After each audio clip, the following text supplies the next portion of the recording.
తెలుస్తుంది. ఇలా బీఆర్ఎస్ పార్టీగా మేము అడిగేది ఏంటంటే, గతంలో బీఆర్ఎస్ పార్టీగా మైనార్టీలకు మేమేం చేయగలిగినాము?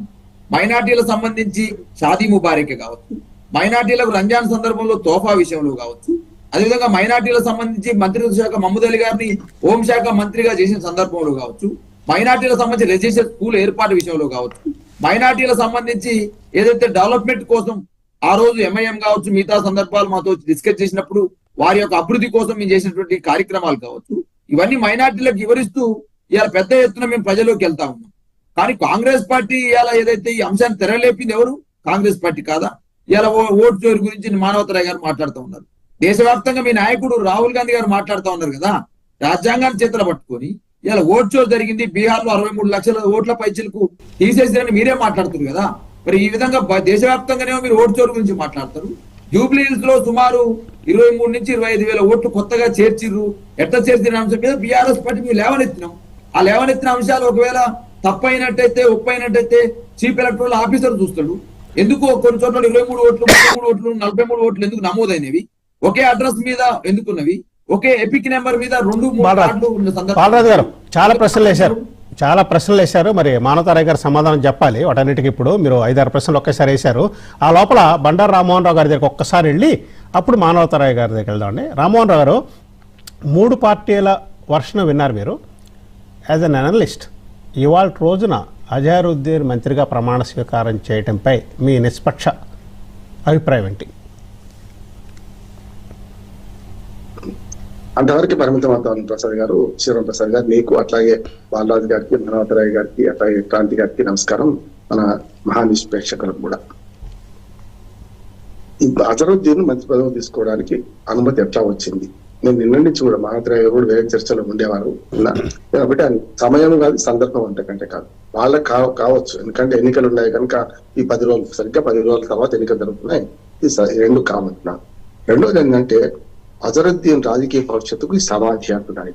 ఎందుకంటే ఆశ పెట్టి చంపడం కాంగ్రెస్ పార్టీకి అలవాటు మొదటి నుంచి కూడా చేస్తున్నది. ఇప్పుడు మొన్న చూడండి, మదర్ అలీ ఖాన్ గారిని అంతకుముందు ఏం చేసినారు, ఇంతకుముందు బాలాజీ గారు చెప్పినట్టు ఎమ్మెల్సీ మన ఏదైతే గవర్నర్ కోటాలు చేయడానికి కొన్ని రూల్స్ ఉన్నాయి. అడ్వకేట్ చెప్తున్నాను నేను. సాహిత్యము, కళలు, సంస్కృతి ఇట్లాంటి విషయాలలో నిష్ణాతులైన వాళ్ళు చేయొచ్చు, ప్రముఖులు చేయొచ్చు. రాజకీయ రంగం నుంచి తీసుకోవడానికి వీలు లేదు. అందుకనే మనకు దాసో శ్రవణ్ గారిని పోవడం కరెక్ట్, కానీ కుర్రాన సత్యనారాయణ గారు అట్లా కాదు, ఆయనది తీసేయడం తప్ప అన్నాడు. ఎందుకంటే ఆయన కార్మిక సంఘ నాయకుడుగా ఉంటే రాజకీయం ఉంటుంది. రెండోది, ఇప్పుడు కూడా మొన్నటి అజరుద్దీన్ గారు ప్రకటించక ముందు మన కోదండరామ్ గారిని కూడా బక్రా చేసినట్టుగానే ఒక చిన్న ఎమ్మెల్సీ పదవి కోసం ఆయన రకం చెప్పిన అన్ని రకాలుగా వాడుకున్న 2 సార్లు తిరస్కరించబడ్డా కూడా మళ్ళీ 3వ సార్లు చేసుకుంటూ మొన్న మదర్ అలీ ఖాన్ గారిని పెట్టారు. ఆయన సియాసత్ సంపాదకుడు కొడుకు, ఆయనకి ఎట్లాంటి మచ్చలేదు, ఆయన తీసుకుంటే తప్పలేదు. కానీ ఇప్పుడు రూల్స్ ప్రకారం అజరుద్దీన్ గారిని మంత్రి కూడా చేసిండు కదా, ఇంకొక అనర్హత పెట్టి ఈయన మీద వేసినట్టు లెక్క. ఇప్పుడు రాజకీయ రంగంలో కాంగ్రెస్ పార్టీ మంత్రిగా ఉన్నాయని రేపు పొద్దున మన ఎమ్మెల్సీకి ఎట్లా నామినేట్ చేస్తే గవర్నర్ ఎట్లా చేస్తారు? చేయరు కదా. అంటే ఈ 6 నెలల కాలానికే గతంలో మనకు కేసీఆర్ గారు కూడా కరువు మంత్రిగా పనిచేశారు. ఎన్టీ రామారావు గారు 6 నెలల వరకే పరిమితమని ఆ ఈ కరువు పోగానే మంత్రి పదవి పోయింది. ఇప్పుడు ఏమవుతుందంటే రూల్స్ కు విరుద్ధంగా ఎమ్మెల్యే కోటాలు, ఎమ్మెల్సీ కావడానికి చాలా అవకాశాలు ఉండే. పట్టభద్రుల కోట ఉంటది, స్థానిక ప్రభుత్వాల కోట ఉంటది, ఉపాధ్యాయుల కోటలో ఎవరైనా పోటీ చేయొచ్చు, ఉపాధ్యాయులు కాదు ఎవరైనా చేయొచ్చు. ఉపాధ్యాయులు చేయడానికి వీల్లేదు గట్టిగా మాట్లాడితే.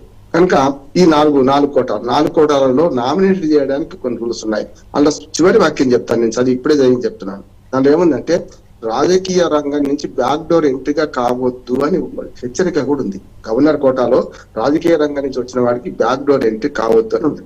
ఆ ప్రకారం బ్యాక్ డోర్ ఎంట్రీ కదా, బ్యాక్ డోర్ ఎంట్రీని ఖచ్చితంగా గవర్నర్ గారు మూసేయాల్సి వస్తుంది. మూసేయకపోతే కూడా పౌరుడు, క్రియాశీల పౌరుడు ఎవరైనా కోర్టుకు పోతారు, ఆయన పదవికి పోతుంది అంటారు. అసలు పదవి రాదంటున్నా. ఫస్ట్ 6 నెలల తర్వాత అంతకుముందు బాలరాజు గారు జ్ఞాపకం చేశారు, 2026 దాకా మళ్ళీ ఎమ్మెల్సీ పదవులకు ఖాళీలు లేనప్పుడు ఇంకా 6 నెలల లోపు ఎన్ని కావాలంటే ఏప్రిల్ 30 తారీఖు లోపల ఎన్ని కావాలి. ఇప్పుడు ఇవాళ 31 అక్టోబర్, రేపటి నుంచి సరిగ్గా లెక్క పెడితే 120 రోజులు, అంటే 120 రోజులు అంటే నా ఏప్రిల్ 30 లోపల ఎన్ని కావాలి.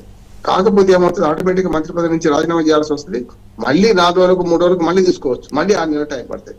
అంటే ఇవన్నీ ఎట్లాంటి జిన్నుకులు తప్ప ఏం లేదు. నా ఉద్దేశం ఏంటంటే, అజరుద్దీన్ గారికి మంత్రి పదవి ఇచ్చే ఉద్దేశం ఉంటే పొన్నం ప్రభాకర్ గారు 3 నెలల కింద మేము అనుకున్నాం, ఇప్పుడు అనుకున్నాం, అది ఇందిరాగాంధీ వర్ధన సభలో అంటున్నారు ఆయన. మరి 3 నెలల కింద అనుకుంటే ఎవరు అడ్డం వచ్చారు?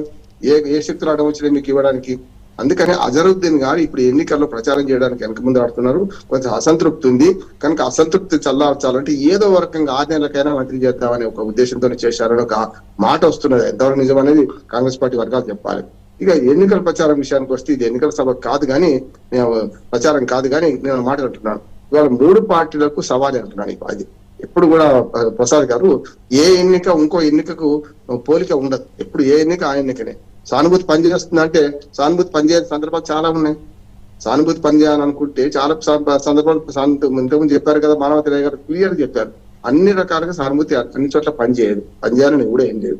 కానీ సానుభూతి పనిచేసిన సందర్భాలు కూడా ఉన్నాయి. ఆ 2 కూడా చెప్పారు కదా, నోబుల్ నరసింహ గారికి కొడుకు విషయంలో చెప్పారు కదా. అందుకని నేను ఏమంటున్నానంటే ఏ ఎన్నిక ఆ ఎన్నిక ప్రత్యేకం.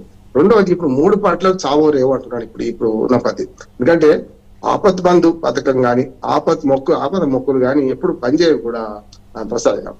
ఒక 2 ఉదాహరణలు చెప్తాను. ఇప్పుడు ఇవాళ ఆపద మొక్కులు లేకుండా ఏమంటారు దాని ఆపత్తుకు మంత్రివర్గంలో ఈయన తీసుకురావడం జరిగినట్టు. ఎందుకంటే మైనార్టీ ఓట్లు కొనుగోట్లని ఖచ్చితంగా ఆయన తీసుకుందాం అనుకుంటున్నాను. ఇది మైనార్టీ మంత్రి లేడు కదా అన్నారు కదా. నేనేమంటున్నాను, గతంలో ఎన్టీ రామారావు గారు పార్టీ పెట్టిన కొత్తలో మీరు విజయభాస్కర్ రెడ్డి గారు ₹1 కిలో బియ్యం ఇస్తారు, ఆయన ₹2 కిలో బియ్యం ఇస్తారు. అంటే ₹1 అమలు చేసిండు, 6 నెలలు అమలు చేసిండు. మీకు తెలుసు, సీనియర్ జర్నలిస్ట్ గా మీకు తెలుసు. 45 ఏళ్ల క్రితం సంగతి చెప్తున్నారు.